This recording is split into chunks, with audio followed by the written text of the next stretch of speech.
স্মরণ করুন সেই সময়ের কথা, যখন একজন আমাদের দিনী বোন, একজন মুসলমান নারী তার প্রয়োজনে ইহুদিদের একটি গোত্র বনু কাইনুকার বাজারে গিয়েছিল। তখন এক ইহুদি ওই দিনী বোনের সম্মানের উপর আঘাত আনে, দিনী বোনের শালীনতার উপর আঘাত আনে। তখন ওই বাজারে উপস্থিত ছিল এক মুসলিম যুবক। ওই মুসলিম যুবক সাথে সাথে ওই ইহুদিকে জাহান্নামের পথ দেখায় দেয়, ওই ইহুদির সাথে সাথে গর্দান নামিয়ে ফেলে।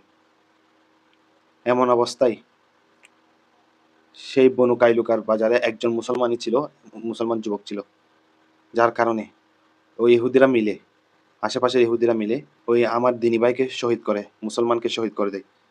এই বিচার আসলো কার কাছে? রাসূল সাল্লাল্লাহু আলাইহি ওয়াসাল্লামের দরবারে। রাসূল সাল্লাল্লাহু আলাইহি ওয়াসাল্লাম আমার এই মুসলিম ভাইকে তো দোষারোপ করলেন না, এই মুসলিমকে দোষারোপ করলেন না, উল্টা রাসূল সাল্লাল্লাহু আলাইহি ওয়াসাল্লাম বললেন যে চলো, সাহাবীদের বললেন চলো আজকে বনু কাইনুকা অবরোধ করব।